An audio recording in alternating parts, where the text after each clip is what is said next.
A CEO pushed his maid's head in a cake during her own wedding. Minutes later, he was begging for forgiveness. And it all happened in front of everyone she loved, and the entire internet watching live. What should have been the happiest day of her life turned into a nightmare, as the powerful man she once worked for humiliated her in front of the world. But that was only the beginning, because when the video exploded online, his whole empire started to crumble faster than anyone could believe. And just when she thinks the worst is over, something even more shocking happens. The man who ruined her wedding falls to his knees, begging for mercy. But she doesn't want pity, she wants justice, and she's about to make a deal that flips their entire world upside down. What happens when the woman everyone underestimated suddenly holds the power, and the man who never apologized is forced to face who he really is? Tell me in the comments where you're watching from right now, and if this story speaks to you, make sure you hit subscribe so you don't miss the next one. Dawn crept softly through Hannah Brooks's bedroom window, painting her walls in gentle shades of purple and gold. Her alarm hadn't gone off yet, but her eyes opened anyway, heart fluttering with a mixture of excitement and nerves. Today was her wedding day. She lay still for a moment, listening to the familiar sounds of her father moving about in the next room. Even at this early hour, Daniel Brooks was already up, likely getting ready with the same careful determination he brought to everything these days. Slipping out of bed, Hannah wrapped herself in her favorite worn robe and padded down the hallway. She found her father exactly where she expected, seated at his small desk, meticulously polishing his dress shoes for the ceremony. "Daddy," she said softly, watching his hands tremble as he worked the cloth over the leather. "You don't have to do that. I could help."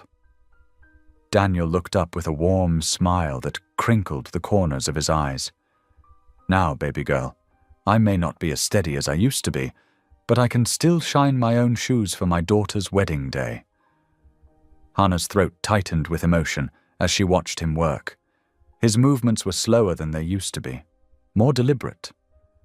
But there was pride in every careful stroke. She remembered how those same hands used to fix everything in their neighborhood, always strong and sure. Though the tremors had taken some of that strength, they hadn't touched his spirit. "How about some breakfast while you work?" she offered, already moving toward their small kitchen. "Toast and coffee?" "You're supposed to be the one getting pampered today," Daniel called after her, but she could hear the smile in his voice. The morning routine felt precious today, extra special because it was the last one they'd share exactly like this.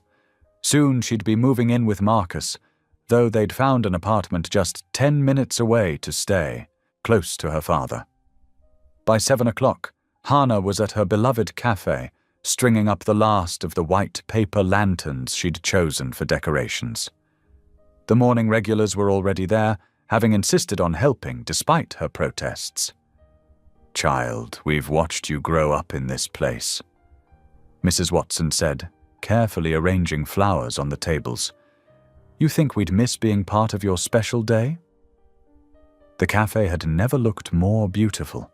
Soft white fabric draped the windows, twinkling lights wove through the ceiling beams, and flowers brightened every corner. It wasn't fancy or expensive, but it was perfect, just like the community that had helped raise her. Around 9 o'clock, Marcus stopped by, looking handsome in his suit, but oddly tense. "Everything okay?" Hannah asked, straightening his tie with gentle hands. "Yeah, of course," he said quickly, too quickly. "Just wedding jitters, you know. The flowers look great." His eyes darted around the room, never quite meeting hers. "I should go finish getting ready. See you soon." Before Hannah could respond, he was gone, leaving her with an unsettled feeling in her stomach. She pushed it aside, focusing instead on the joy radiating from the cafe regulars, who were now arriving in their Sunday best. In the small office she'd converted into a dressing room, Hannah slipped into her wedding dress. It was simple but elegant. Ivory lace over silk, with cap sleeves and a modest sweep train. She'd found it at a consignment shop, and after some careful alterations, it fit like it was made for her. Mrs. Watson helped her with the buttons, tears glimmering in the older woman's eyes. "You look like an angel, honey." The soft notes of "At Last" began playing from the cafe's speakers, their cue to begin. Hannah took one final look in the mirror, smoothing her hands over the lace. This was it. Her father waited outside the office door, ready to walk her down the makeshift aisle between the cafe tables.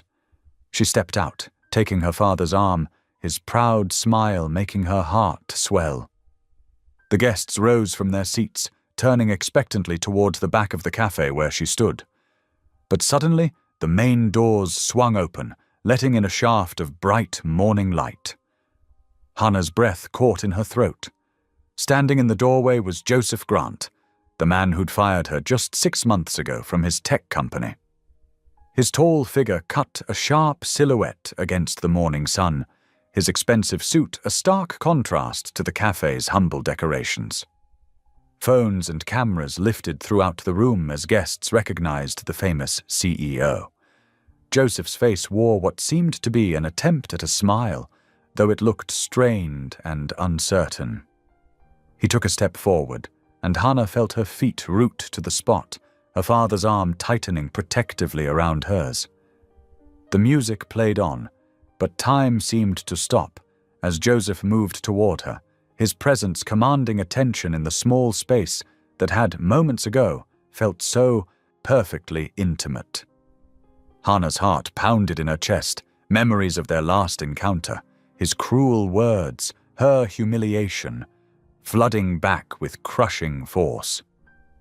The morning light caught the diamonds on the small tiara Mrs. Watson had insisted on lending her, sending tiny rainbows dancing across the walls. But Hannah barely noticed them now, frozen mid-step as Joseph Grant, the man who had once dismissed her as replaceable, approached with purpose in his stride, and something unreadable in his eyes. Camera phones continued to click and whir, their sounds mixing with the soft music still playing overhead.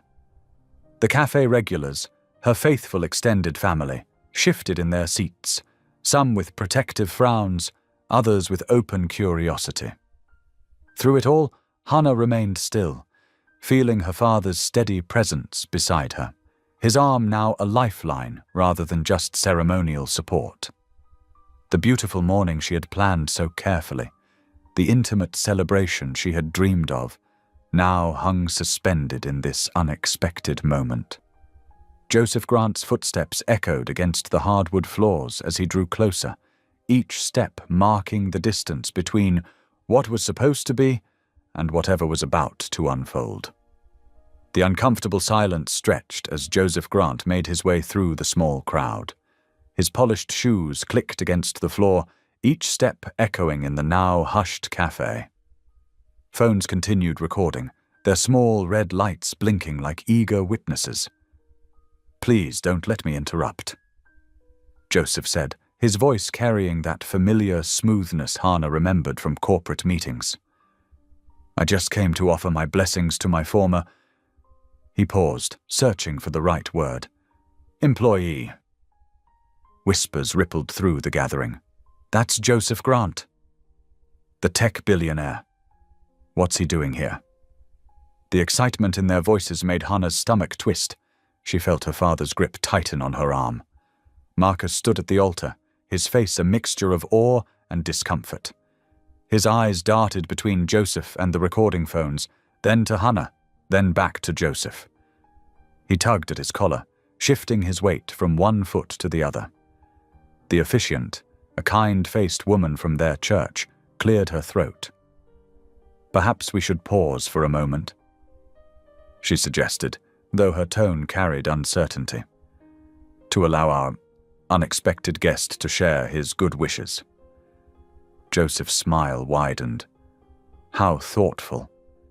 He moved toward the cake table where Hannah stood, still frozen in place. The three-tiered wedding cake, decorated with simple white buttercream roses, sat between them like a barrier. "Hannah Brooks," Joseph said, loud enough for everyone to hear. "Who would have thought we'd be here today? I remember when you used to clean my penthouse." He chuckled, glancing around as if expecting others to join in. "Always so quiet, always in the background, though you did miss a spot once or twice." The cafe regulars shifted uncomfortably in their seats. Mrs. Watson's face darkened, and Mr. Peterson, a retired factory worker, gripped his cane tighter. "Sir?" Hannah began, finding her voice at last. "I appreciate you coming, but—" "Oh, come now," Joseph interrupted, his voice taking on what he probably thought was a playful tone. "Let's give these people something entertaining to remember. Something—" His eyes gleamed with what he clearly thought was inspiration. "Something sweet." Before anyone could react, Joseph's hand was on the back of Hannah's head. With surprising force, he pushed her face down into the top tier of the wedding cake. The sound of gasps filled the air as frosting exploded around Hannah's face. Time seemed to stop. The cold sensation of buttercream against her skin felt surreal. Through the frosting, she could hear the chaos erupting around her. Shocked exclamations, the beeping of phones going live with their recordings, scraping chairs as people stood up. Joseph's laugh, awkward and hollow, cut through the commotion. But it died quickly as he realized he was laughing alone. The silence that followed was deafening. Hannah slowly straightened up, white frosting dripping from her face onto her wedding dress. Her hands trembled as she reached for a napkin. Chunks of cake fell from her cheeks, landing with soft plops on the table. The roses she and Mrs. Watson had spent hours perfecting were now crushed and scattered. Through cake-covered eyelashes she could see Marcus. He stood rooted to his spot near the altar, his face a mask of mortification. As their eyes met, he took one step backward, then another. His mouth opened and closed, but no words came out. The phones kept recording. Red lights continued to blink. Somewhere in the back, someone whispered, "It's already trending." Another voice murmured, "Poor thing." Joseph's smile had completely vanished now, replaced by a dawning realization that his entertaining moment had backfired spectacularly. He reached for another napkin, perhaps to help, but Mrs. Watson swatted his hand away with surprising speed. The beautiful morning had shattered into something unrecognizable. Hannah's carefully applied makeup mingled with the frosting as she wiped her face, her movements mechanical and slow. Each swipe of the napkin revealed more of the humiliation burning in her eyes. Marcus took another step back, bumping into a chair. The sound seemed to snap him out of his daze, and he looked wildly around the room, as if searching for an escape route. The mortification on his face deepened as more phones turned to capture his reaction. The cafe, which had been filled with joy and anticipation just moments before, now hummed with tension and disbelief. Hannah stood alone at the cake table, surrounded by destroyed tiers of wedding cake, her white dress stained with frosting, while her future husband retreated, and her former employer stood awkwardly beside the mess he'd created. Through it all, the phones kept recording, their lenses capturing every excruciating second of the meltdown, broadcasting Hannah's humiliation to an ever-growing online audience. The quiet buzz of phone notifications suddenly erupted into a cascade of pings and chimes throughout the cafe. The viral moment was spreading like wildfire across social media platforms, each notification marking another 1,000 views of Hannah's humiliation. Mrs. Watson wrapped a protective arm around Hannah's shoulders. "Come on, sweetheart, let's get you cleaned up." She shot Joseph a glare that could have curdled milk before guiding Hannah toward the cafe's back room. The small employee bathroom felt like a sanctuary compared to the chaos outside. Hannah's hands shook as she dabbed at her face with damp paper towels. In the harsh fluorescent light, Her reflection showed streaks of mascara mixed with buttercream frosting. Her wedding dress, once pristine white, now bore the evidence of Joseph's joke across the bodice. A gentle knock on the door made her jump. "Hannah!" Marcus's voice wavered. "Can we talk?" She opened the door to find her fiancé shifting from foot to foot, his complexion ashen. His bow tie hung loose around his neck, as if he'd been tugging at it nervously. "Marcus?" Her voice cracked on his name. I can't." He ran a hand through his carefully styled hair. "The videos are everywhere, Hannah. My phone won't stop buzzing. My mother just called. She's seeing it on the news." He swallowed hard. "People from work are messaging me." Hannah reached for his hand, but he pulled back. "Marcus, please." "I'm sorry." He took another step backward. I can't do this. Not with everyone watching. Not with all this attention." His eyes darted around like a trapped animal. "I never wanted any of this. I'm not built for public scrutiny." Before Hannah could respond, Marcus turned and practically ran through the kitchen. The back door slammed behind him, the sound echoing through the small space like a gunshot. Outside in the main cafe area, Joseph's phone wouldn't stop ringing. He finally answered it, turning away from the disapproving stares of the wedding guests. "What do you mean, pulling out?" His voice rose sharply. "Over a cake." The board member on the other end wasn't amused. "The clip has over 2 million views already, Joseph. It's being shared with hashtags about workplace harassment and bullying. 3 major investors have called emergency meetings. Our stock is starting to fluctuate."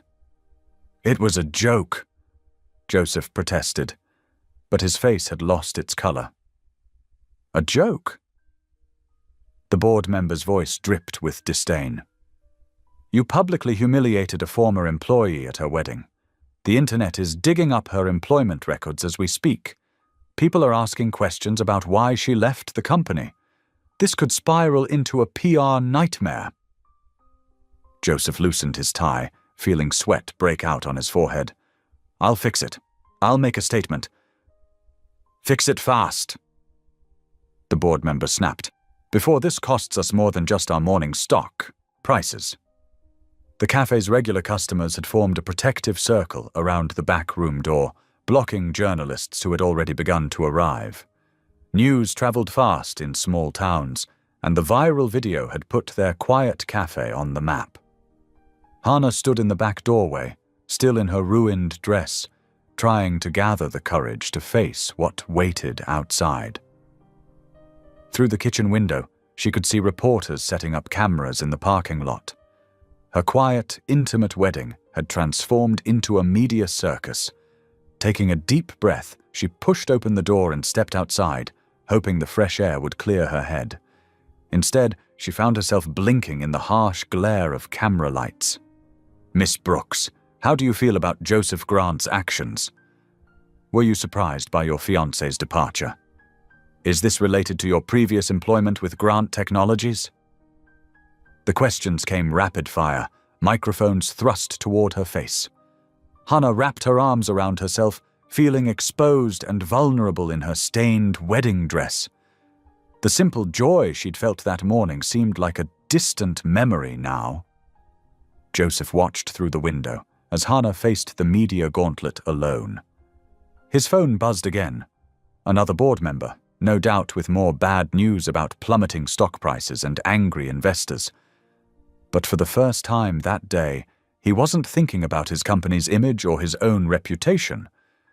He saw the despair etched on Hannah's face, the way her shoulders curved inward as if trying to make herself smaller.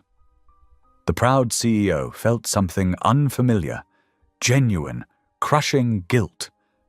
This wasn't about bad press or stock prices anymore. He had hurt someone who had never deserved it. Setting his still buzzing phone on a nearby table, Joseph moved toward the back door. He had to fix this, but not for his board or his investors. The realization hit him with startling clarity. He needed to make this right because it was the right thing to do. As he stepped outside, Hannah turned at the sound of the door opening. Their eyes met across the small parking lot, and Joseph saw the full weight of what he'd done reflected in her gaze. Slowly, deliberately, he raised both hands in a gesture of surrender and took a step toward her. The cameras swiveled to capture this new development, but for once, Joseph didn't care about the audience. The cameras whirred and clicked as Joseph Grant, CEO of one of the world's largest tech companies, dropped to his knees in the parking lot. His expensive suit collected gravel dust, but he didn't seem to notice. "Hannah, please," he said, his voice cracking. "I know I don't deserve your forgiveness, but my company, everything I've built, it's all falling apart because of what I did." The reporters pressed closer, microphones extended like eager fingers. Hannah stood perfectly still, pieces of dried wedding cake still clinging to her hair. Her father Daniel appeared beside her, his weathered hand finding her shoulder. Though his own hands trembled slightly, his stance was protective and firm. "Young man," Daniel's voice carried the weight of years, "you think about your company while my daughter's wedding day lies in ruins?" From the growing crowd of cafe regulars, Mrs. Martinez, who had been coming for morning coffee for 15 years, stepped forward. "Shame on you, Mr. Big Shot CEO. You think you can just waltz in here and destroy someone's special day?" Other community members joined in, their voices rising in a chorus of disapproval. "We've known Hannah since she was a girl. She served us coffee every morning with a smile. Who do you think you are?" Joseph remained on his knees, his composure crumbling. "The board is meeting in emergency session. Our stock is dropping by the minute. Please, Hannah, just say you forgive me. One word from you could save everything." Hannah's hands trembled, but her voice remained steady. "You want me to save your company? Like you saved my wedding?" She gestured to her ruined dress. "You humiliated me then, and you're humiliating yourself now." More news vans pulled into the parking lot, their satellite dishes reaching toward the sky like metal trees. Phones pinged all around them as notifications flooded in. The video of Joseph's cake incident had gone viral worldwide. 3 million views and counting, someone in the crowd announced. 4 million now, another voice added. Hannah's phone buzzed in her pocket. Despite everything happening around her, she pulled it out. The message was from Marcus. "I'm sorry, Hannah. I can't come back. You're amazing, but I need something simpler, someone who doesn't attract all this drama. You deserve better than me anyway. Take care." The words blurred as tears threatened, but Hannah blinked them away. The message wasn't a surprise. Deep down, she'd known Marcus wasn't coming back the moment he'd walked out. Still, seeing it in writing made it real. Final. Something shifted inside her as she looked at Joseph Grant, still kneeling in the gravel. This man who had once terrified her with his power and position now looked small, desperate, human. His carefully maintained image was crumbling in real time, broadcast to millions. A strange calm settled over Hannah. The betrayal of Marcus's abandonment didn't break her. It strengthened her. She had spent years making herself smaller, trying to avoid attention, trying to be the kind of person who wouldn't attract drama. But none of that had protected her today. "Mr. Grant," she said, her voice clear enough to carry to the gathered cameras, "I won't give you what you want just because you're scared of losing everything. That's not how forgiveness works." Joseph's face fell further, if that was possible. "Please," but Hannah had already turned away. She walked with measured steps toward the cafe entrance, her ruined wedding dress trailing behind her. The crowd parted to let her through, cameras following her movement. At the door, she paused, one hand on the handle. "I have something to say," she announced, not looking back at Joseph. "About Mr. Grant, his company, and what really happened during my employment there, if you'll all follow me inside." The reporters surged forward, their cameras and microphones at the ready. The cafe regulars exchanged knowing looks. They had heard pieces of this story over countless cups of coffee. Joseph scrambled to his feet, his face ash-white. Hannah pushed open the door, the familiar bell chiming above. She had spent years being quiet, being agreeable, trying to make herself acceptable to people like Marcus and Joseph. But not anymore. It was time to speak her truth, and the whole world was ready to listen. Inside the cafe, Hannah stood before the gathered crowd, her shoulders straight despite the weight of her ruined wedding dress. Camera lights bounced off the scattered wedding decorations, creating an almost surreal atmosphere in the usually cozy space.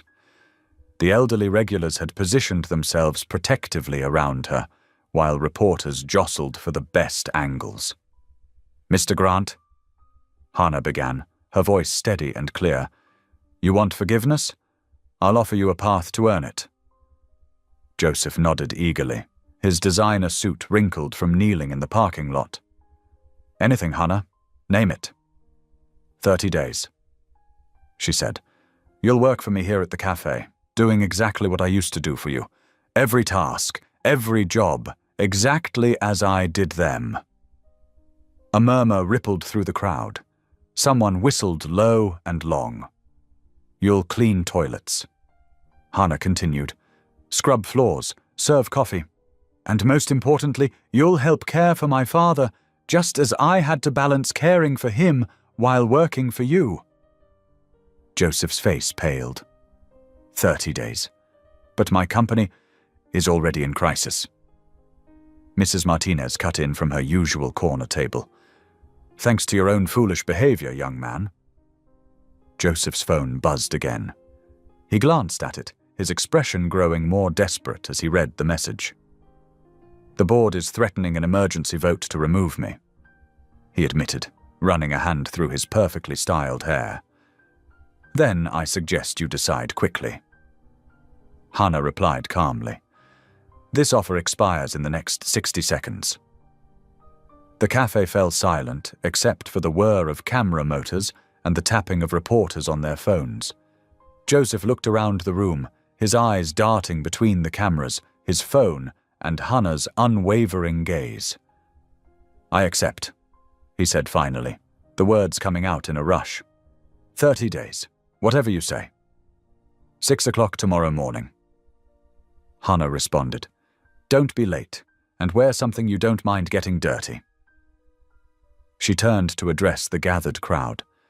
"I'm closing the cafe for the rest of today. Thank you all for coming, but I need some time with my family." The reporters began shouting questions, but the cafe regulars formed a human barrier, shepherding them towards the door. Mrs. Martinez's voice rose above the chaos. "You heard the lady. Out, all of you!" As the crowd dispersed, Hannah's father approached her, holding a small duffel bag. "I brought you a change of clothes, honey," he said softly. "Thought you might want to get out of that dress." Tears pricked at Hannah's eyes at his thoughtfulness. "Thank you, Daddy." In the cafe's small bathroom, Hannah carefully removed her wedding dress, folding it gently despite the cake stains. She changed into the comfortable jeans and sweater her father had brought, wiping the last traces of wedding makeup from her face. When she emerged, only her father remained in the cafe. He stood by the door, holding her purse and jacket, ready to walk home as they had done countless times before. The familiar sight made her throat tight with emotion. "You're something else, baby girl," he said proudly as they stepped out into the afternoon light. "Standing up to that man like that." Hannah leaned into her father's side as they walked, drawing strength from his presence. "I'm tired of being a victim, Daddy, of letting people like Joseph think they can treat others however they want without consequences. Your mama would be so proud," he said, his voice thick with emotion. "She always said you had a lion's heart hiding behind those quiet ways." They walked the rest of the way home in comfortable silence, though Hannah's phone buzzed constantly in her pocket. When she finally checked it at home, She found hundreds of messages of support from strangers who had seen the viral video and her response. "This is amazing. You're my hero. Make him work for that forgiveness." In their modest kitchen, Hannah moved through the familiar routine of preparing dinner, finding comfort in the simple task. She made her father's favorite meatloaf with mashed potatoes, the same meal her mother used to make when either of them had a hard day. "What are you thinking about?" her father asked as she set their plates on the small kitchen table. "About how tomorrow's going to change things," she replied honestly, "for better or worse." Her phone buzzed again, but this time it wasn't a supportive message. It was a news alert. Tech CEO Joseph Grant faces possible removal amid wedding cake scandal. Board calls emergency session. Across town, in his luxury penthouse, Joseph Grant sat alone in his home office, his phone ringing endlessly with calls from board members. On his massive television screen, financial news networks dissected his downfall in real time, showing clips of him kneeling in the cafe parking lot on repeat. "This is corporate suicide," one board member shouted through the speakerphone. "Agreeing to be her servant for a month? Have you lost your mind?" "What choice did I have?" Joseph snapped back, loosening his tie. "The stock was in freefall. At least this gives us a path forward." "A path forward?" Another voice scoffed. "You'll be scrubbing toilets on national television." Joseph stared out his floor-to-ceiling windows at the city lights below. The same view he'd watched Hannah clean countless times, never once considering her as more than part of the background of his life. Now she held his fate in her hands. His phone buzzed with another message. "Emergency board meeting scheduled for 7 a.m. tomorrow. Attendance mandatory." Joseph typed back quickly. "Can't make it. Starting work at 6 a.m. The responses came fast and furious, but he turned his phone off. He had just over 12 hours until he had to report to the cafe, and he needed to find something suitable to wear for cleaning toilets. Back in her kitchen, Hannah finished washing the dinner dishes, her father dozing in his favorite chair in the living room. Her phone had finally quieted, though the screen still lit up occasionally with new messages of support. She touched her mother's old apron hanging on its hook, the one she would wear tomorrow to train Joseph Grant in the art of honest work. "Well, Mama," she whispered, "tomorrow's going to be interesting." The autumn morning air bit through Joseph Grant's designer suit as he stood outside the cafe at 6:58 in the morning. His eyes were heavy from a sleepless night of emergency board meetings, but he wouldn't dare be late. Not with news vans already parked across the street, their cameras trained on his every move. At exactly 7 o'clock, he climbed the narrow stairs to Hannah's small office above the cafe. The space was barely bigger than his walk-in closet at home, with a desk, filing cabinet, and neat rows of cleaning supplies lining the walls. The contrast to his gleaming corporate headquarters was stark. Hannah sat behind the desk, her face carefully neutral. "Good morning, Mr. Grant." "Good morning, Ms. Brooks," he replied, trying to hide his exhaustion. She stood and retrieved a blue polo shirt with "Brooks Cleaning Service" embroidered on the breast pocket. "Your uniform. The bathroom's down the hall if you'd like to change." Joseph took the shirt, his fingers betraying a slight tremor. In the tiny bathroom, he removed his $1,000 jacket and silk tie, replacing them with the cotton uniform that smelled of industrial laundry detergent. The man in the mirror looked foreign to him, stripped of his usual power suit armor. When he returned, Hannah was assembling cleaning supplies into a caddy. "We'll start with the cafe floors," she said, handing him the heavy bucket. "The morning rush starts in an hour, so we need to work quickly." Joseph followed her downstairs, aware of the cameras clicking through the windows. The cafe chairs were still up on tables from the night before, and the early morning light cast long shadows across the floor. "First, sweep thoroughly," Hannah instructed, demonstrating the proper technique. Then we mop, starting from the back corner and working towards the door. Joseph took the broom, its wooden handle rough against his manicured hands.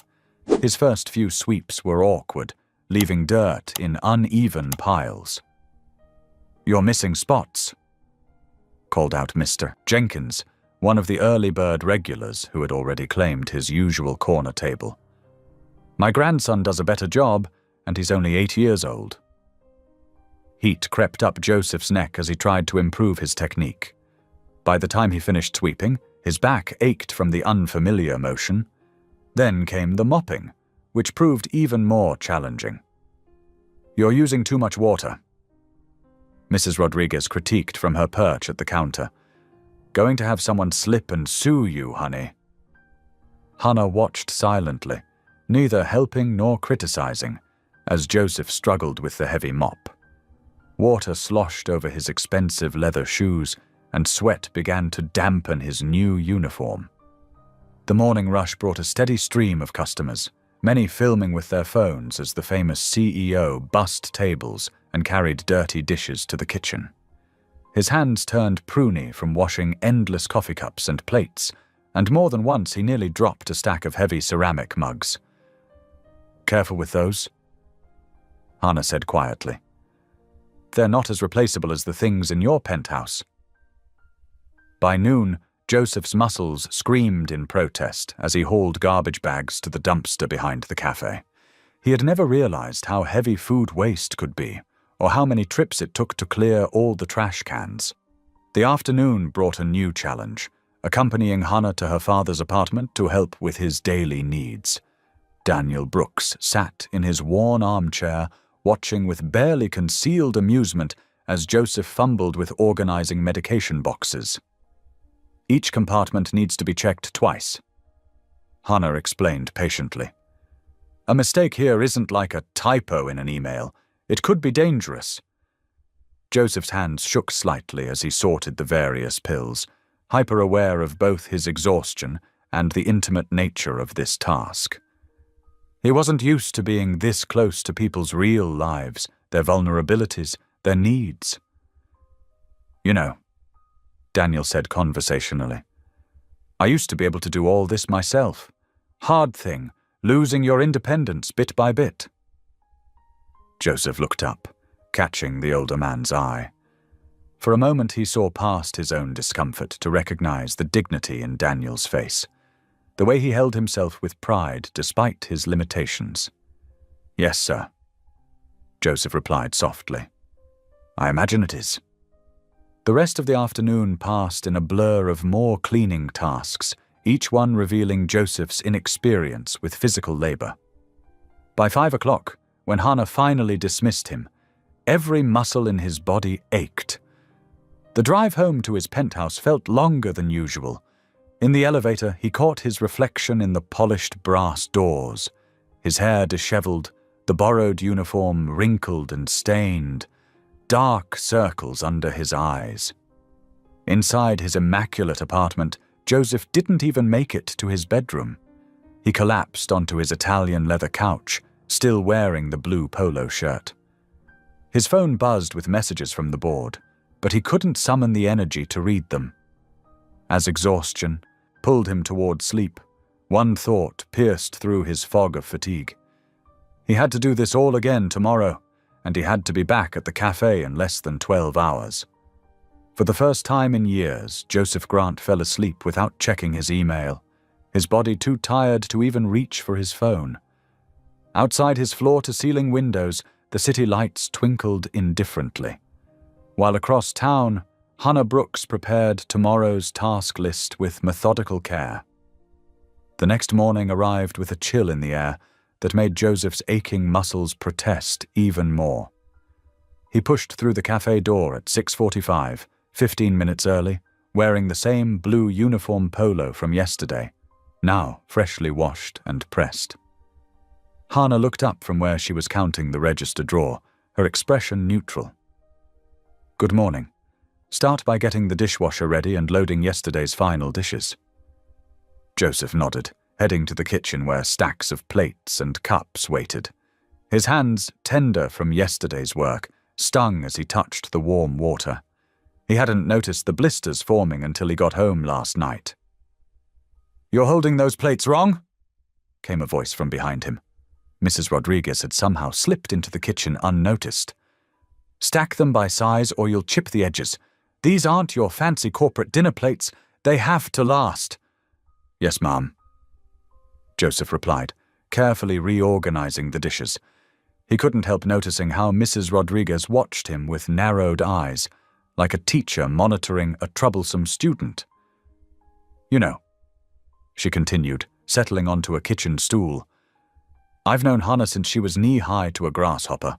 That girl has more dignity in her little finger than most people have in their whole body.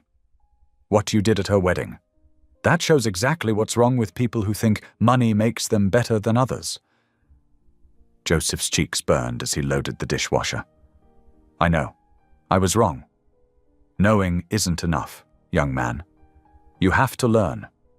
Really learn." Out front, the morning rush began building. Hannah called him to help with counter service, and Joseph found himself facing a line of customers, many filming with their phones as he struggled with the coffee machine. No, Mr. Jenkins called from his usual spot. "You're grinding those beans too fine. Pay attention. This isn't like ordering your assistant to fetch you coffee. You need to understand how things work." Throughout the morning, Joseph received similar lectures from regular customers. They critiqued his technique, his attitude, even his posture. But mixed with the criticism, he began noticing things. How Hannah moved efficiently between tasks, how she remembered every regular's order, how she subtly adjusted her tone and manner for each person she served. During a quiet moment, while sweeping the sidewalk outside, Joseph gathered his courage. "Hannah, how long have you been running your cleaning business?" She looked up from wiping tables. 5 years. Started it after leaving your company." "And you manage both this and caring for your father?" "Someone has to." Her voice held no self-pity, just statement of fact. "Dad worked hard his whole life helping others. Now it's my turn to help him." "How is he doing?" Joseph asked softly, surprising himself with genuine concern. Hannah studied him for a moment. "His good days are fewer now. The tremors make everything harder. But he hasn't lost his spirit." Throughout the afternoon, Joseph found himself asking more questions, learning about the intricacies of running a small business, the challenges of managing staff, the careful balance of expenses against income. It was so different from his world of board meetings and profit margins. When evening came, Hannah drove home to her father's apartment, her mind turning over the day's events.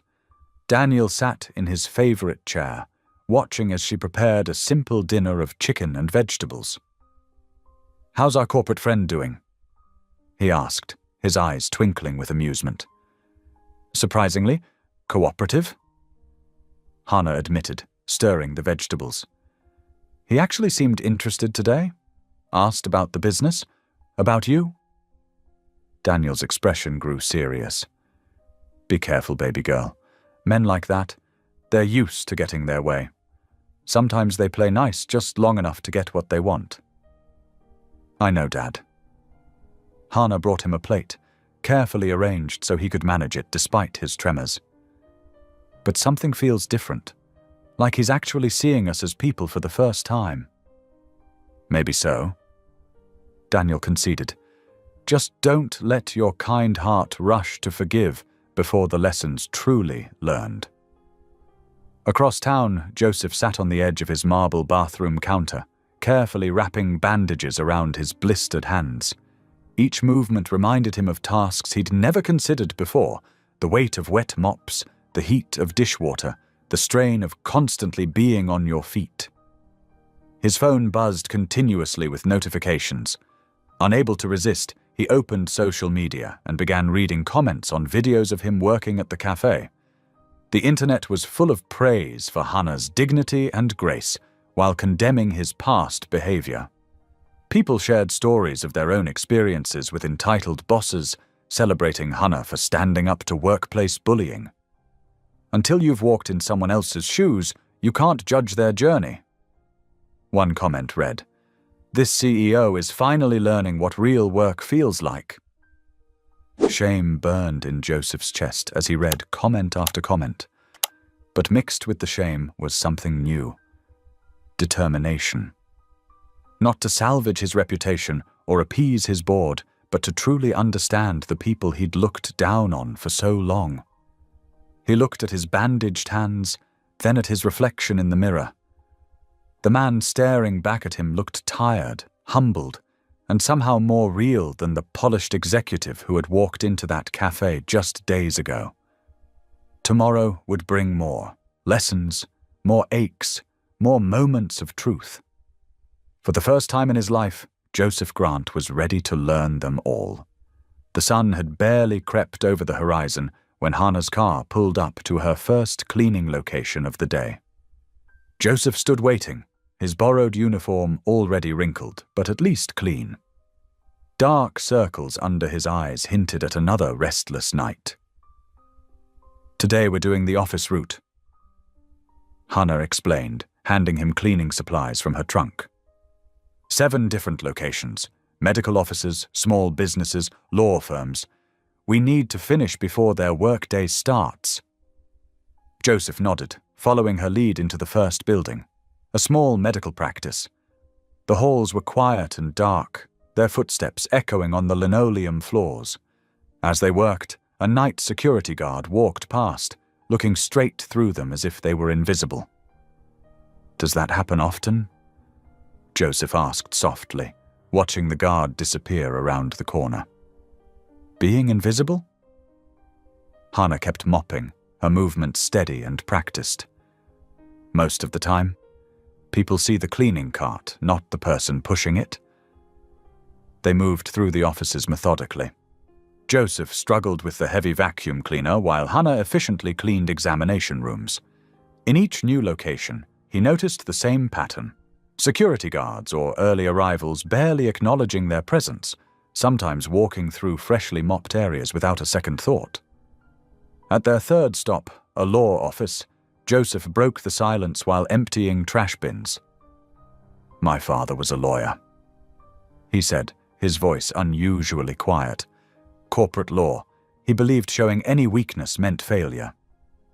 Hannah paused her work, but didn't respond, letting him continue.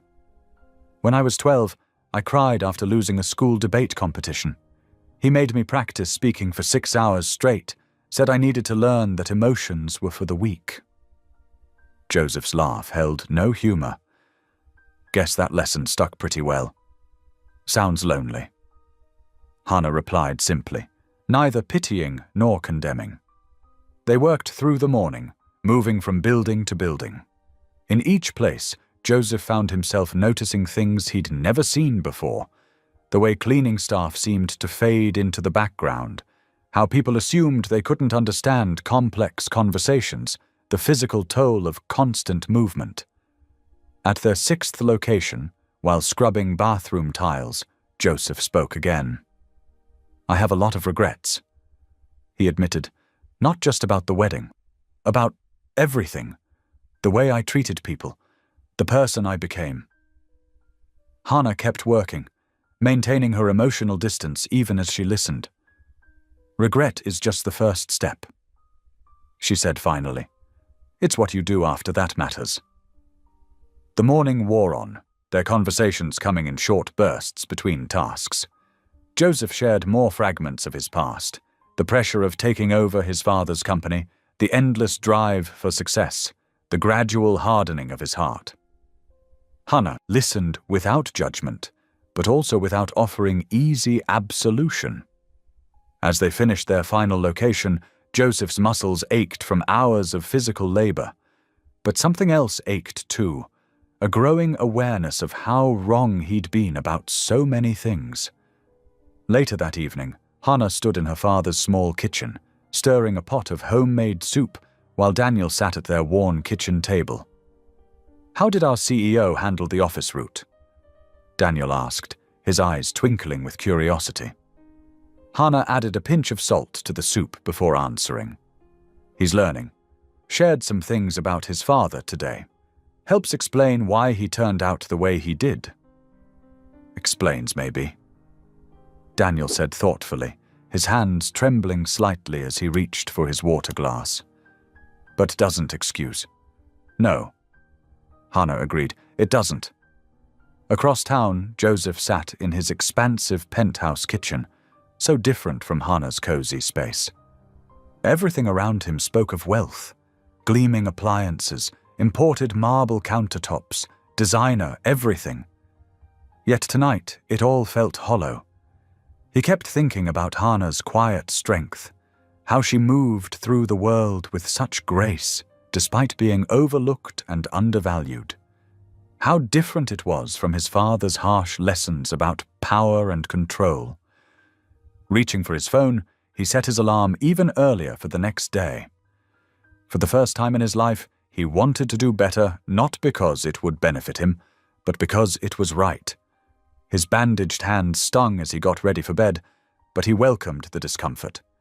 Each blister and ache was a reminder of what real work felt like, not the kind done in boardrooms, but the kind that kept the world running, one clean floor at a time. The afternoon sun filtered through the living room windows of Daniel Brooks's modest home, casting warm rectangles of light across the worn carpet. Joseph stood awkwardly in the doorway, still wearing his cleaning uniform, as Hannah guided her father to his favorite armchair.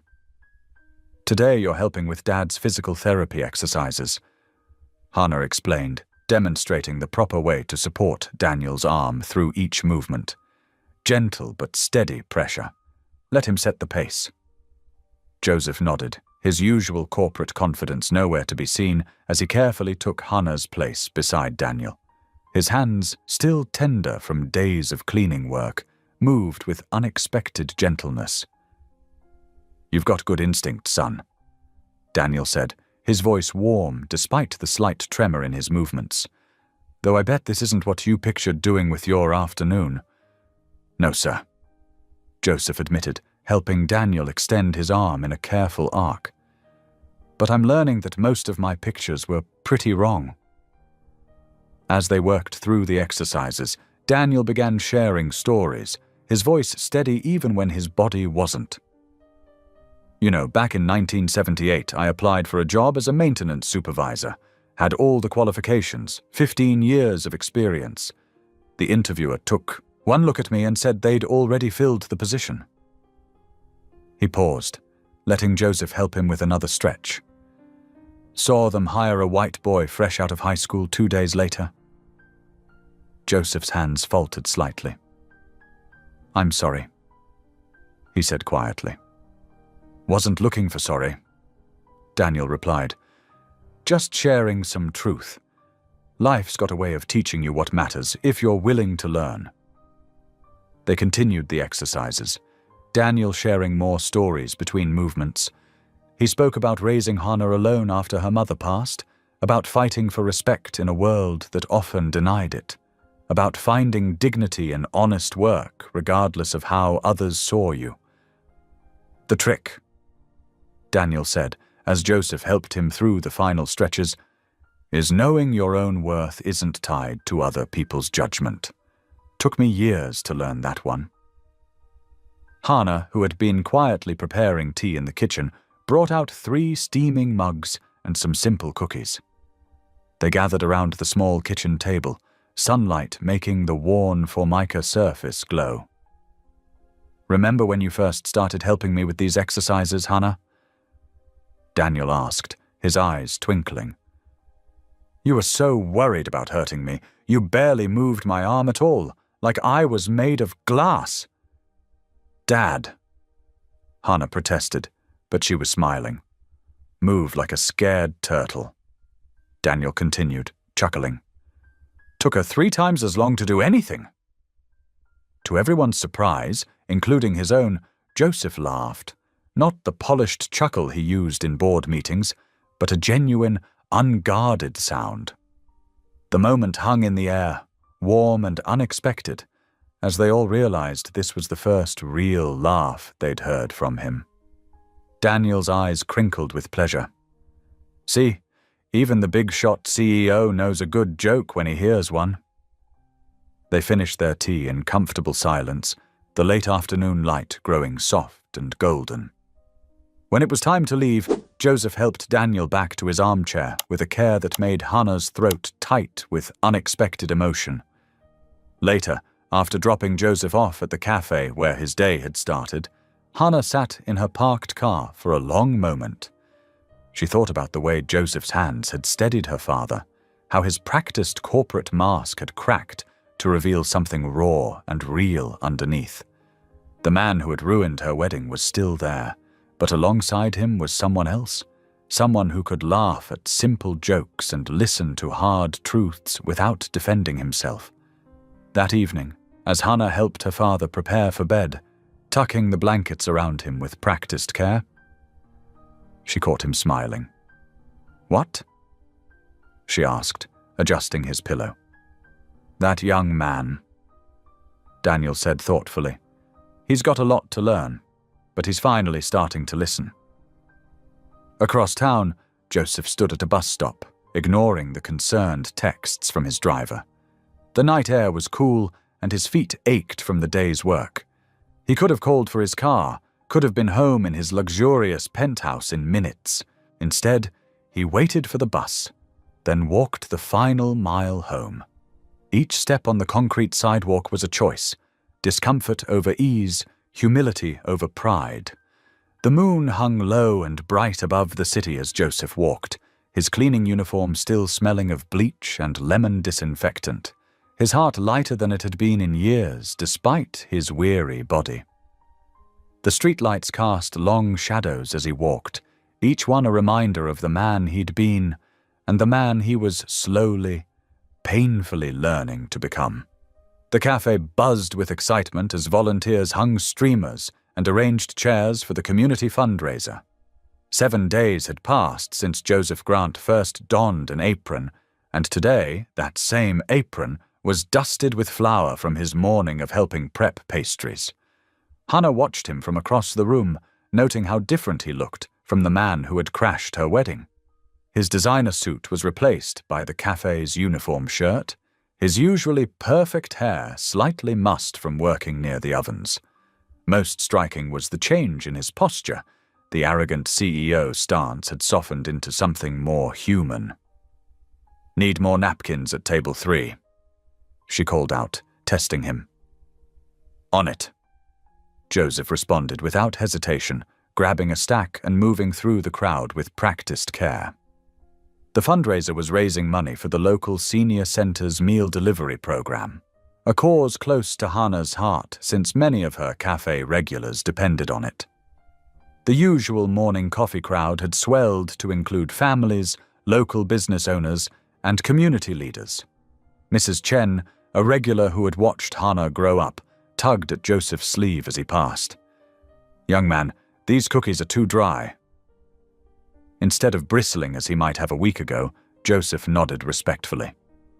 "I'll let the kitchen know. Would you like something else instead?" Hannah felt a small smile form. A week ago, he wouldn't have known how to handle criticism from anyone, let alone an elderly customer. The afternoon progressed smoothly, with Joseph managing to keep up during the lunch rush despite his still developing service skills. His blisters had begun to callous, and he no longer winced when lifting heavy trays. Small victories, but meaningful ones. As the fundraiser's formal program began, local leaders took turns at the microphone, sharing stories about the community's needs and strengths. Hannah stood near the back, mentally calculating the day's donations when Joseph approached the stage. Her heart skipped. This wasn't part of the plan. The room quieted as Joseph took the microphone, his hands slightly shaky. Gone was the polished public speaker who could charm investors with rehearsed precision. In his place stood a man who looked genuinely nervous. "I wasn't scheduled to speak today," he began, his voice softer than usual. "But I need to say something." He paused, scanning the room until his eyes found Hannah's. "Many of you know me as the man who ruined Hannah Brooks's wedding, The man who thought it was funny to humiliate someone who had only ever shown kindness. The room grew still. Even Mrs. Chen set down her coffee cup. What you might not know is how much I've learned in the past week, about dignity, about real strength. Joseph's voice cracked slightly. Hannah could have destroyed my reputation with a single interview. Instead, she chose to teach me, to show me what true leadership looks like. Hannah felt warmth spread across her cheeks as several patrons turned to smile at her. Every day I watch her treat everyone, from corporate clients to elderly neighbors, with the same respect. She leads by example, never asking anyone to do work she wouldn't do herself. Joseph's hand steadied as he continued. I came here thinking I was doing her a favor by working in her cafe. Instead, she's teaching me lessons I should have learned years ago. The crowd began to nod, several people wiping away tears. So today, as we raise money for our seniors, I want to publicly acknowledge my wrongdoing and express my deepest gratitude to Hannah Brooks. She's showing me what real grace looks like, one day at a time. The applause started slowly, then swelled until it filled the small cafe. Hannah felt tears prick at her corners of her eyes as her regular customers stood up, clapping and cheering. Mrs. Chen grabbed her hand and squeezed it tight. Later, as the last guests departed and the cleanup began, Hannah found herself working alongside Joseph in comfortable silence. The evening air carried the first hint of autumn as they finished storing leftover pastries and wiping down tables. You didn't have to do that, she said finally as they locked up. The speech, I mean. I wanted to, Joseph replied simply. It was true. They walked together toward the bus stop, their footsteps echoing on the quiet street. Streetlights cast long shadows, creating pools of warm light on the sidewalk. Neither spoke for several minutes, but the silence felt different now, less tense, more thoughtful. At the bus stop, Joseph turned to face her. In the gentle glow of the street lamp, he looked younger somehow, more vulnerable. Thank you, he said quietly. For today. For everything. Hannah nodded, surprised to find herself smiling. See you tomorrow morning? 7 a.m. sharp, he confirmed, returning her smile with a genuine one of his own. She watched his bus arrive and depart before walking home, her mind replaying the events of the day. The spring in her step felt new, lighter, hopeful. For the first time since her wedding day, she felt real peace settling in her heart. In her small apartment, Hannah changed into comfortable pajamas and made chamomile tea. She sat by her window, watching the city lights twinkle, while her father's soft snoring drifted from his room. The day's events played through her mind like a gentle movie. Joseph's speech, the community's warm response, their quiet walk to the bus stop. She found herself smiling again, recognizing something new taking root. Trust. Across town, in his penthouse apartment, Joseph lay in his bed, still wearing his flour-dusted uniform. He hadn't bothered changing, too lost in thoughts of the day. The corporate emails on his phone went unopened as he remembered the way the cafe had felt during his speech. Warm, accepting, real. He thought about Hannah's smile at the bus stop, so different from the tears he'd caused at her wedding. Both of them lay awake in their separate homes, miles apart, but connected by the same gentle warmth. Their minds wandered over shared moments, small kindnesses, quiet lessons, gradual changes. As the night deepened, their smiles lingered, soft and genuine, each feeling the first tentative stirrings of something neither had expected. Hope. Hannah's phone buzzed insistently, pulling her from sleep well before her alarm. Squinting at the bright screen, she saw dozens of notifications flooding in, messages, emails, social media alerts. Her stomach tightened as she opened the first one. "How dare you manipulate that poor man for publicity?" read the angry text from an unknown number. Confused, she scrolled through more messages, each one more hostile than the last. Finally, she found a link to a business news website. Her hands trembled as she clicked it. Breaking: Tech CEO Joseph Grant's public penance revealed as PR strategy. Below the glaring headline was a leaked email from Joseph to his board of directors, dated the morning after her ruined wedding. Moving forward with Brooks's 30-day proposal. Market research suggests this will stabilize investor confidence. The publicity should help rebuild our image. We'll update on progress. JG. Hannah read the words 3 times, each time feeling the hurt sink deeper. The warmth she'd felt just yesterday at the community fundraiser turned cold and hollow. All those moments she'd thought were genuine, Joseph's growing humility, his careful attention to her father, his heartfelt speech, had they all been calculated moves to save his company? Her phone kept buzzing.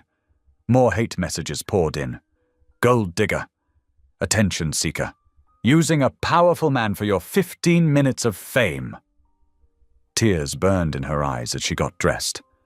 In the kitchen, her father looked up from his morning coffee, immediately noticing her distress.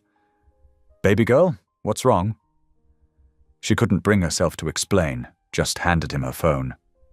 Daniel's face darkened as he read the article. "Now hold on," he said slowly. "This email's from the first day. Maybe things changed. Dad, please." Hannah cut him off, voice breaking. I just can't right now." She grabbed her keys and headed to the cafe early, needing time to compose herself before facing Joseph. The morning sun felt too bright, too cheerful for the heaviness in her chest. At 6:45, she heard the cafe's bell chime. Joseph walked in wearing his now familiar uniform shirt, looking relaxed, until he saw her face. "Hannah," he asked, smile fading. "What's wrong?" She slid her phone across the counter, the damning email displayed on the screen. Joseph's face drained of color as he read it. "I can explain," he started, but Hannah held up her hand. "Was any of it real?" she asked quietly. "Or was I just part of your market research?" "No, listen, yes, at first it was about damage control, but things changed. I changed." Joseph stepped closer, his voice urgent. "You have to believe me." "I don't have to believe anything," Hannah replied, her voice steady despite the tremor in her hands. "The deal's off, Joseph. You're fired." "Hannah, please, get out." She turned away, unable to look at him anymore. "Just get out." The cafe's regular customers were arriving now, phones in hand, whispering and pointing. Mrs. Chen, usually so warm, watched Joseph with narrowed eyes. Mr. Patterson shook his head disapprovingly.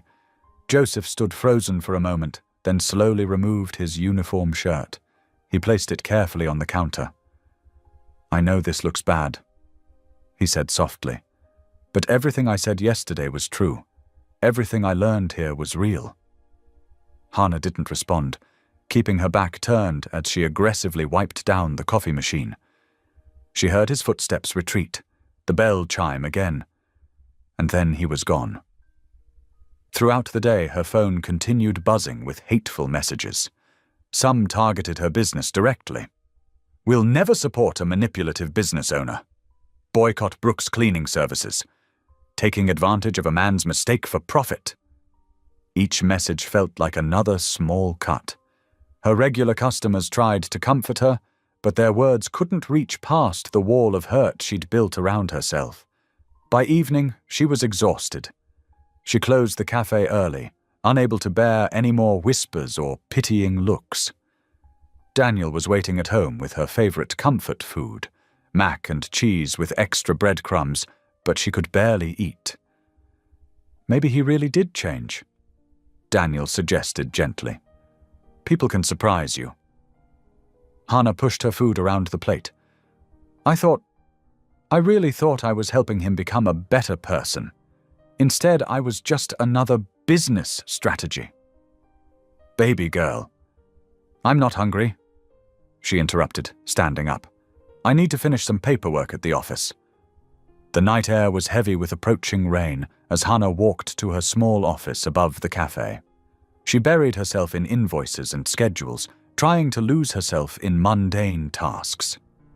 The first drops began to fall as she heard footsteps on the stairs outside her office.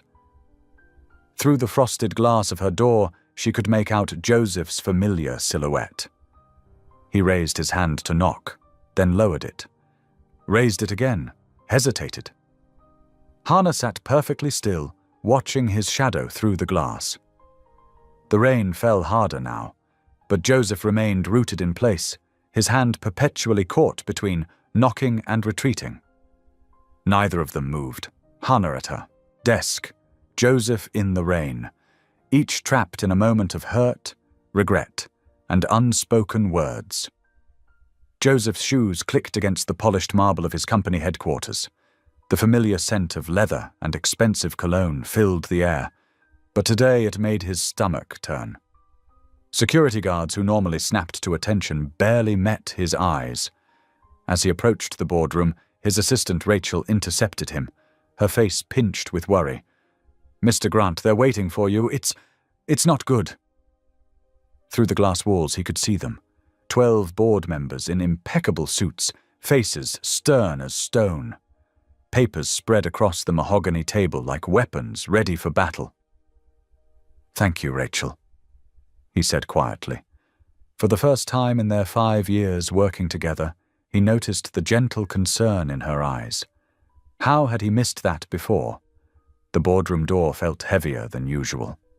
As he entered, no one stood to greet him. Chairman Wilson spoke first, his voice clipped and cold.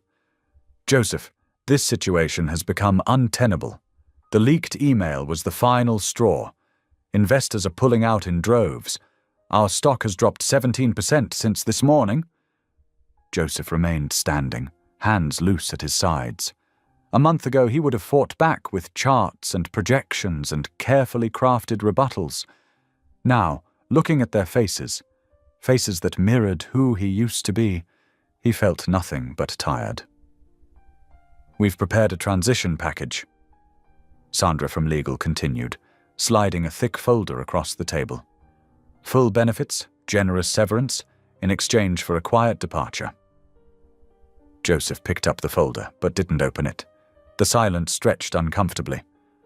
"I won't be fighting this," he said finally. The board members exchanged surprised glances. "But I won't be quiet either." Before anyone could respond, he turned and walked out. Rachel followed him to his office, tablet ready for instructions. "Call a press conference," he told her. "Right now, in the lobby."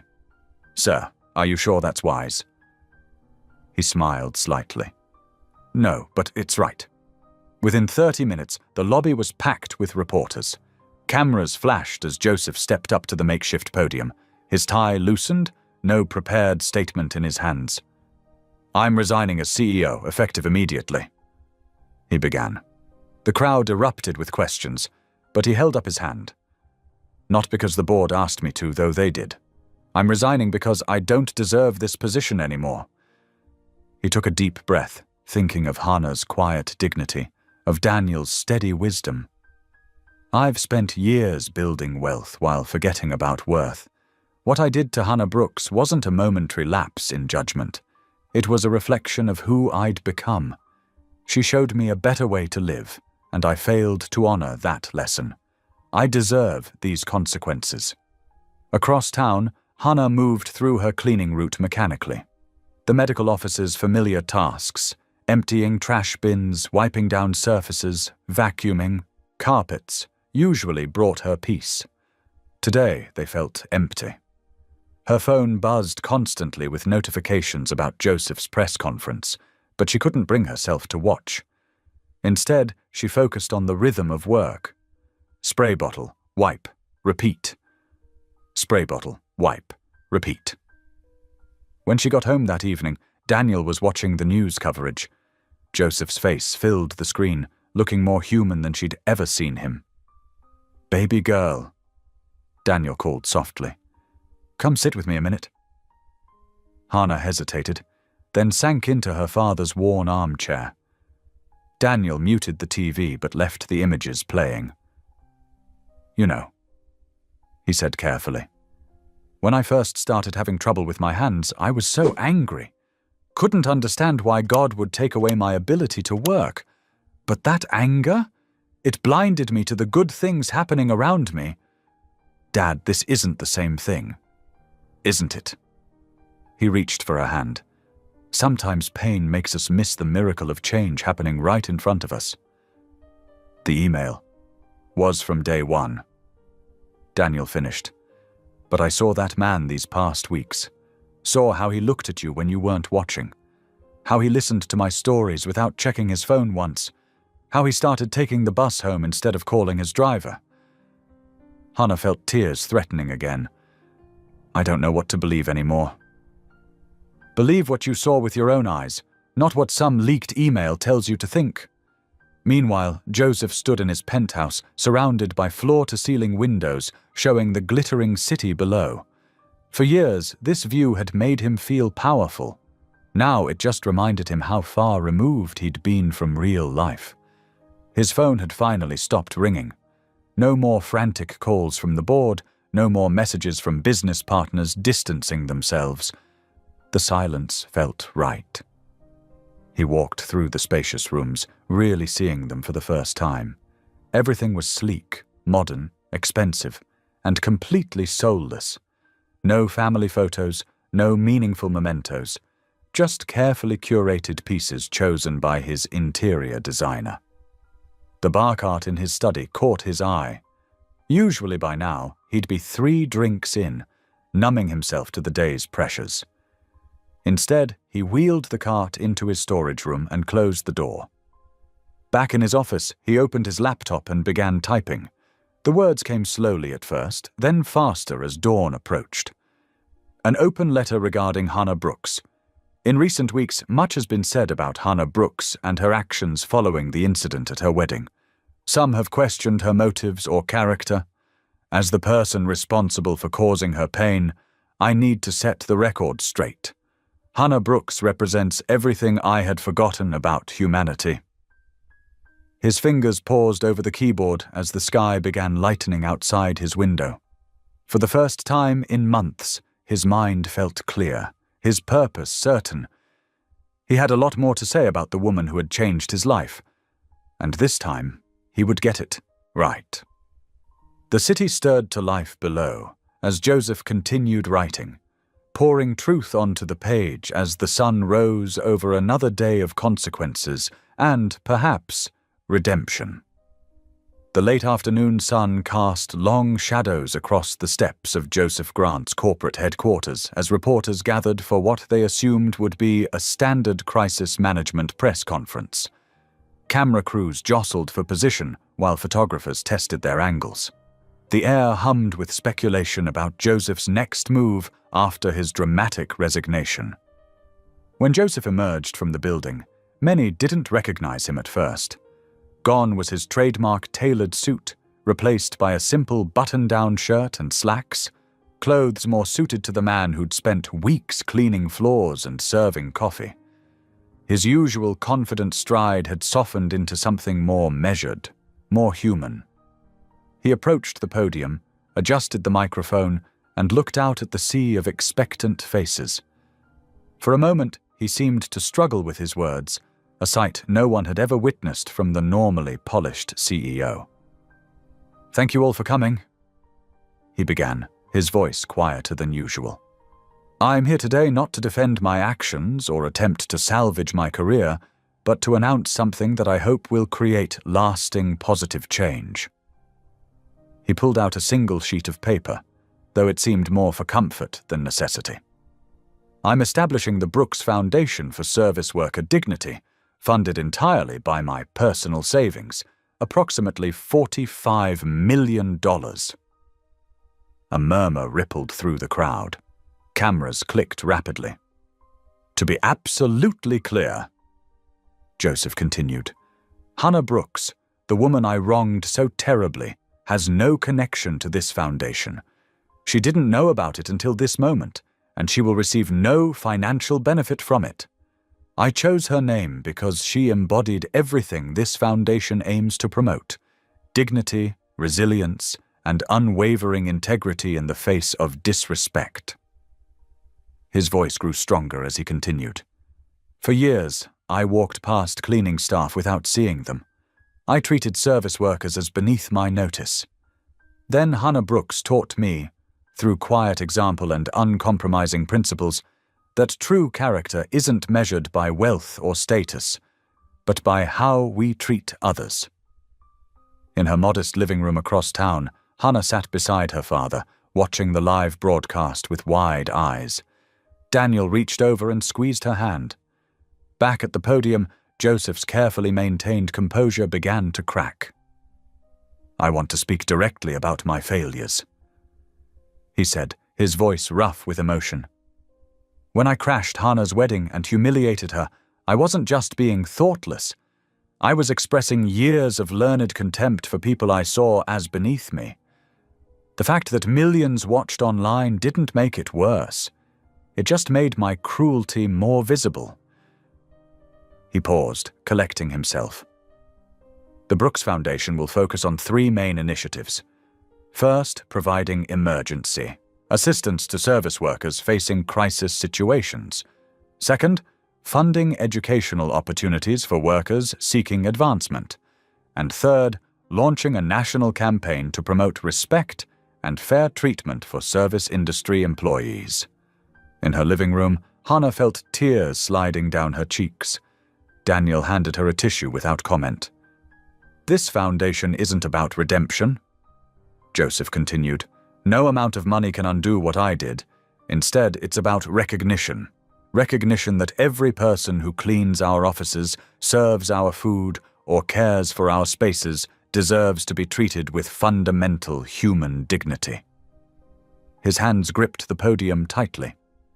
"To the service workers watching this, you deserve better than what our society has given you. Your work matters, your humanity matters, and while I can't undo my past behavior, I can dedicate my remaining resources to fighting for your respect and rights." The reporter's questions came rapid fire. "Mr. Grant, why give away so much of your personal wealth? Is this just an attempt to rebuild your image? Have you spoken to Hannah Brooks since firing you?" Joseph held up his hand. "This isn't about image rehabilitation. It's about doing what's right, however belatedly. As for Hannah Brooks, I haven't attempted to contact her since she rightfully ended our agreement. She deserves her peace." He straightened his shoulders. "What I learned during my brief time working for Hannah was worth more than every dollar I'm giving away. She showed me what real leadership looks like, what real strength looks like. I hope this foundation honors those lessons." As the press conference concluded, social media exploded with clips of Joseph's emotional speech. Brooks Foundation began trending within minutes, alongside comments praising his sincerity and apparent transformation.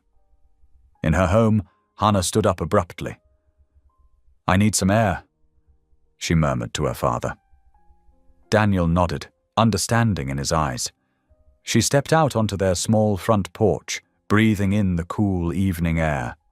The street was quiet, with only distant traffic sounds breaking the peace. A gentle breeze stirred the potted plants she and her father tended together.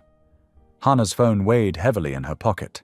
She could feel it there, knowing that with a few taps she could reach out to Joseph. The anger that had burned so hot after the leaked email had transformed into something else, something that felt a lot like compassion. She thought about Joseph's trembling hands the first time he helped her father with his exercises, the way he'd started bringing Daniel's favorite tea without being asked, how he'd stopped checking his phone during conversations, started really listening. The evening air wrapped around her like a gentle embrace as she stood there, caught between past hurt and possible forgiveness. Behind her, through the window, she could hear her father humming as he washed their dinner dishes. Ahead of her stretched the darkening sky, full of stars and possibilities. She didn't reach for her phone. Not yet. But for the first time since the email leak, she felt the weight of anger lifting from her shoulders, replaced by something that felt remarkably like hope.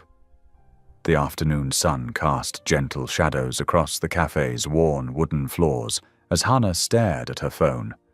She had typed and deleted the same message 5 times already. Finally, with trembling fingers, she kept it simple.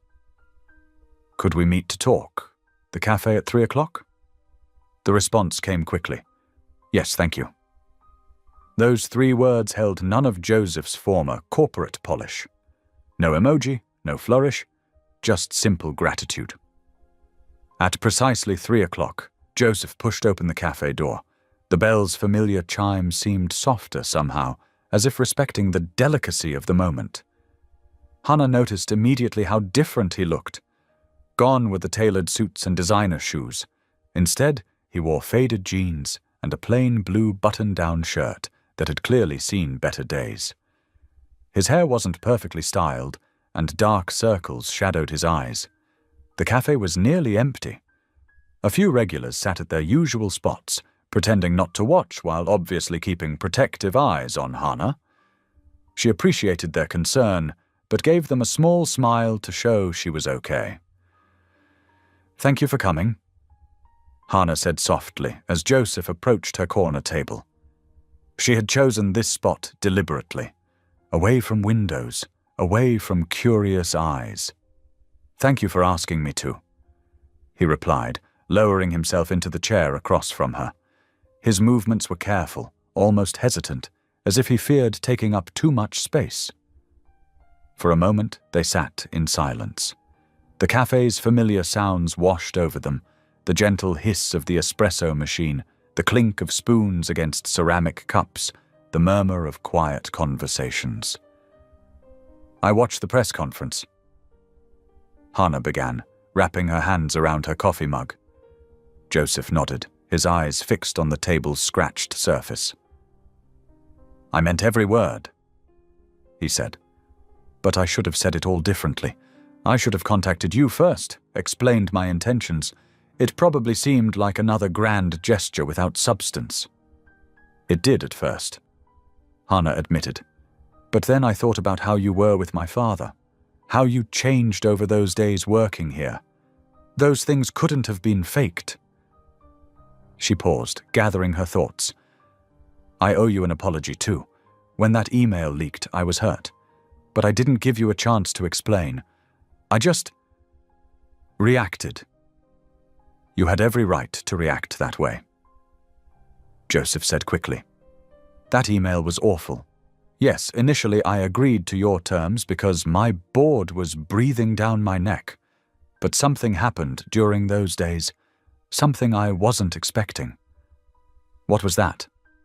Hannah asked, though she thought she already knew. "I started to see myself clearly for the first time in years," he said, finally meeting her eyes. "Every morning I spent here, every hour with your father, every interaction with the community. It was like waking up from a long, selfish dream." The afternoon light shifted, painting warm patterns across their table. A regular customer shuffled past, pointedly refilling his coffee cup while keeping an eye on their conversation. "I should have immediately denounced that email when it leaked," Joseph continued. "Should have explained how my motivations had changed. Instead, I froze, caught between my old world and the new perspective you'd shown me." Hannah nodded slowly. "And the wedding day? The cake?" Joseph's face crumpled slightly at the memory. "I was still that other person then, the one who thought everything was a transaction, a performance. I thought I could buy my way into any space, make any moment about me." He shook his head. "I can't take that back, but I can say that I'm deeply, completely sorry. Not just for the humiliation, but for the arrogance that made me think it was okay." "I believe you," Hannah said quietly. "That's what scares me most. I actually believe you've changed." A ghost of a smile touched Joseph's lips. "Scares me too. Everything I thought I knew about success, about worth. It all looks different now. They sat in comfortable silence for a moment, each lost in thought. The cafe's ancient ceiling fan turned lazily above them, stirring the air. "The foundation," Hannah said finally. "It's a good idea. But you didn't have to name it after me." "Yes, I did," Joseph replied firmly. "You're the reason it exists, not just because of what happened at the wedding, but because you showed me what real dignity looks like, how to lead with compassion instead of authority." Hannah felt tears prick at her eyes but blinked them back. "My father always says that true change happens in small moments, not grand gestures." "Your father is a wise man," Joseph said. "Those afternoons helping him with his exercises taught me more than 20 years in corporate boardrooms." They talked for another hour, the conversation flowing naturally between them. They discussed misunderstandings and hopes, shared stories about their childhoods, and laughed about Joseph's first attempts at operating the cafe's ancient coffee machine. As the afternoon light began to fade, they both stood, recognizing the natural end of their meeting. Joseph hesitated, shifting his weight from foot to foot, clearly uncertain about what came next. Hannah gathered her purse, then looked up at him. The man before her was so different from the one who had crashed her wedding months ago. This Joseph had humility in his eyes and kindness in his bearing. "Would you like to walk me home?" she asked softly. The relief and gratitude that crossed his face made her smile. "Yes," he said simply. "I would like that very much."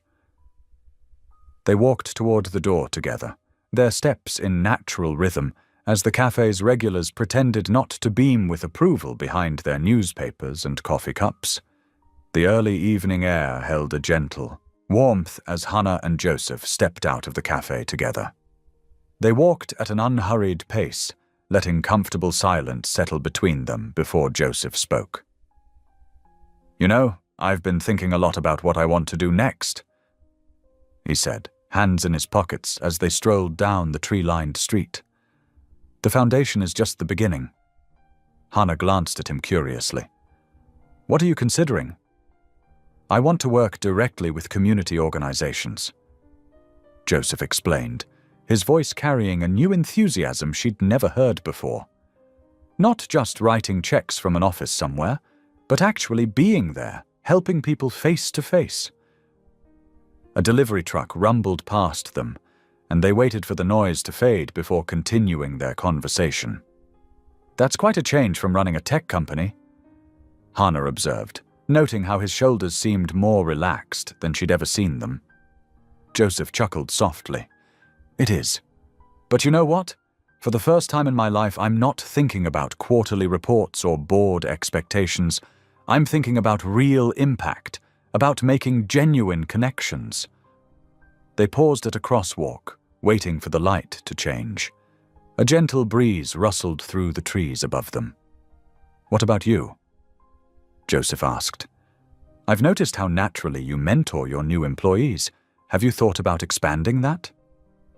Hannah's eyes lit up. "Actually, yes. I've been dreaming about turning part of the business into a vocational training program." She tucked a strand of hair behind her ear, suddenly animated. "So many people need stable work but don't know where to start.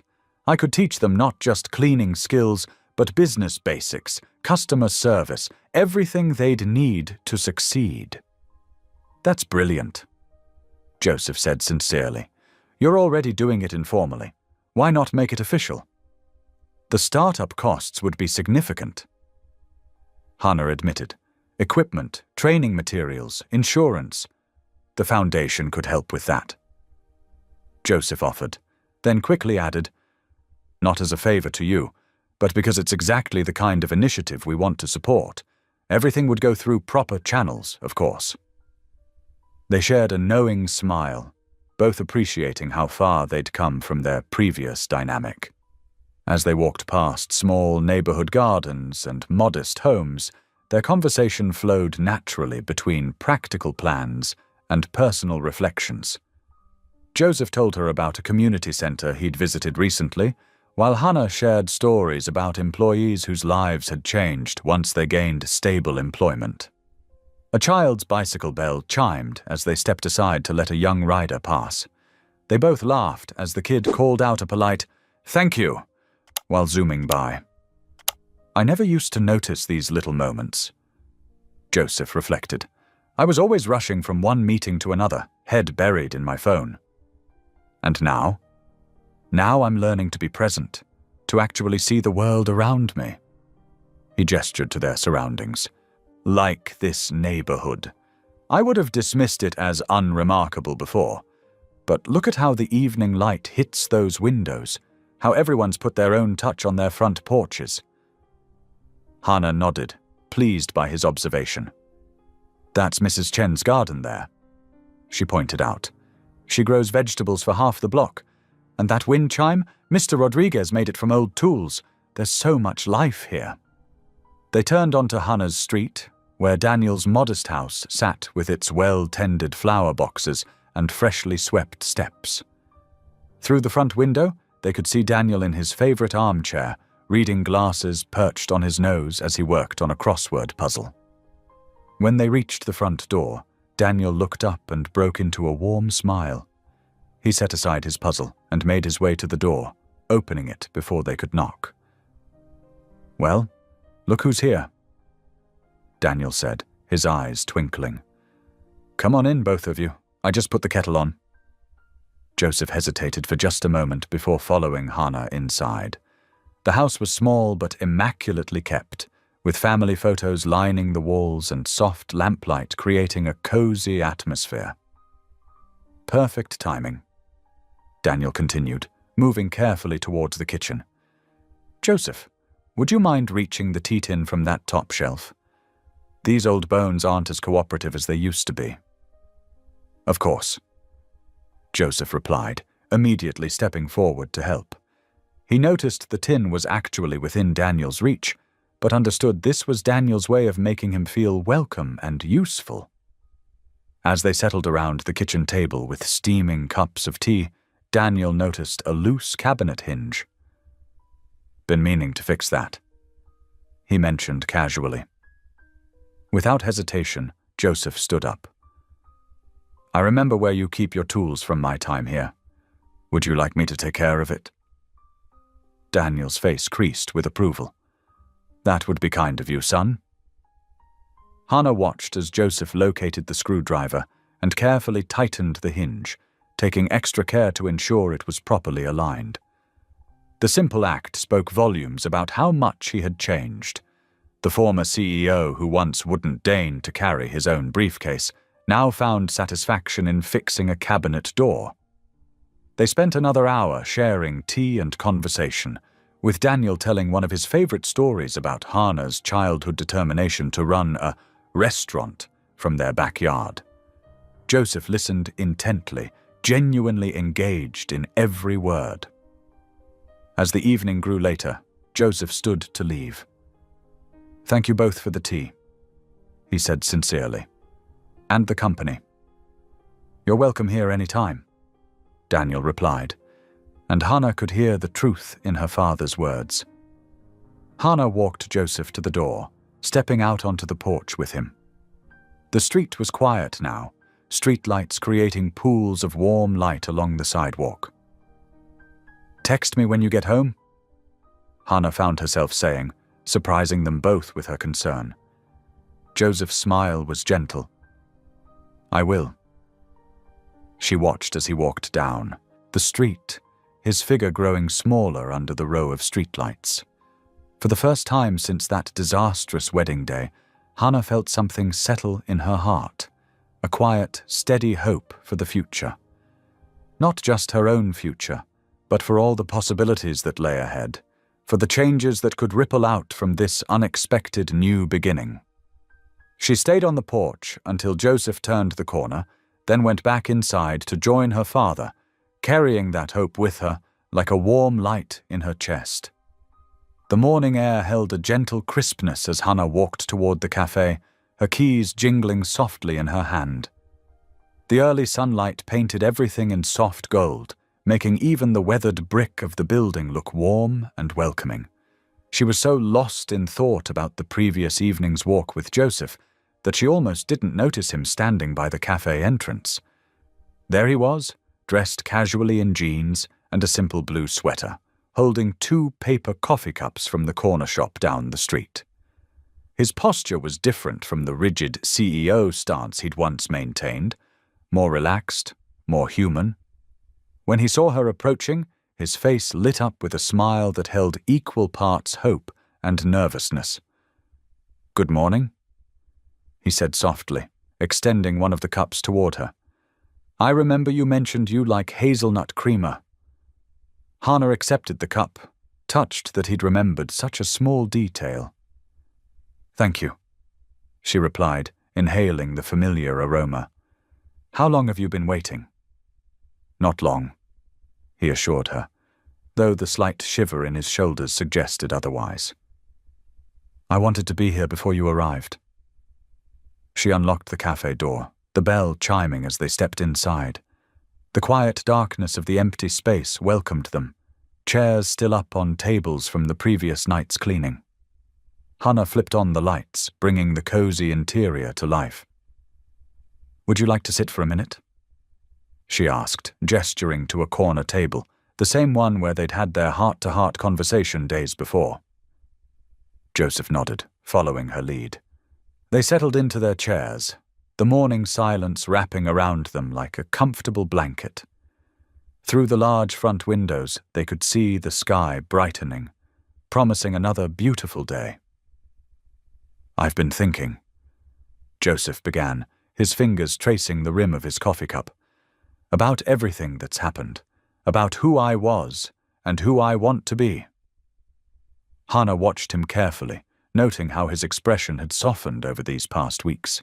The sharp edges of corporate ambition had been replaced by something gentler, more authentic. "I want to rebuild my life," he continued, his voice steady but vulnerable.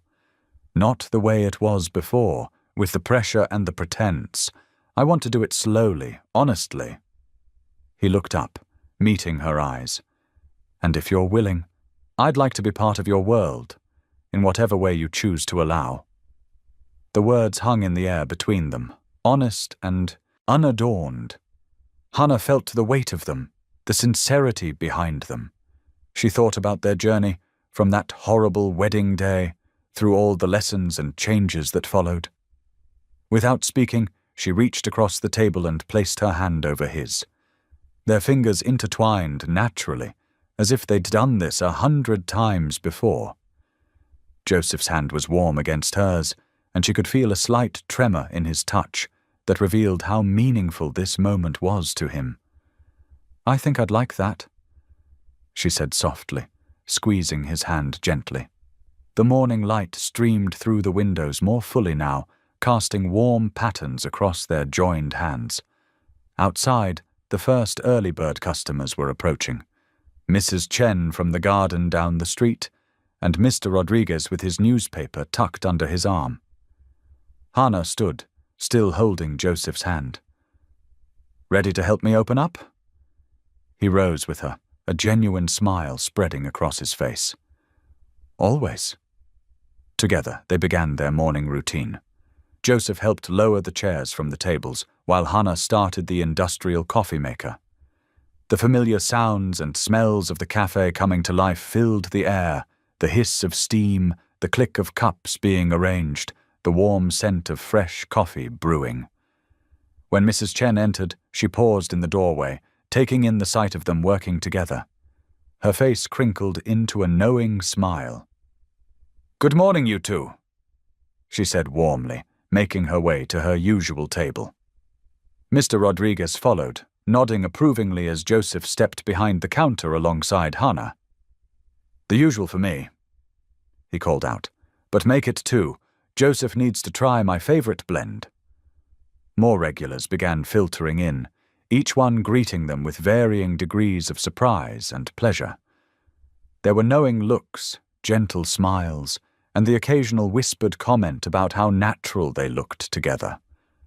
Joseph moved easily through the space now, no longer the awkward corporate executive learning basic tasks.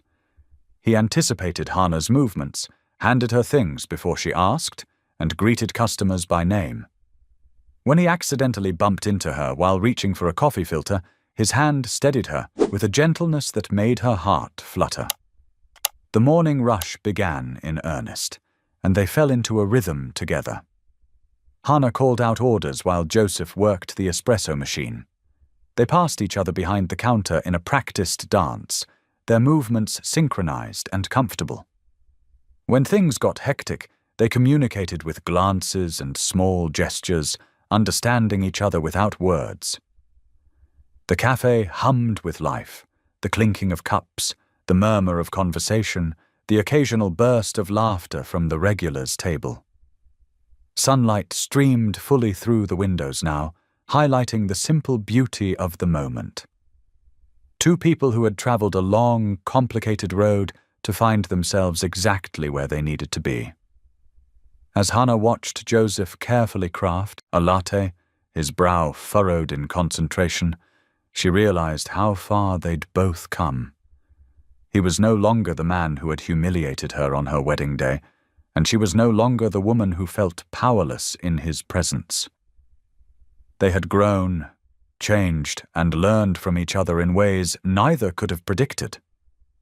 A small spill drew her attention, and Joseph was there immediately with a cloth, cleaning it up without being asked.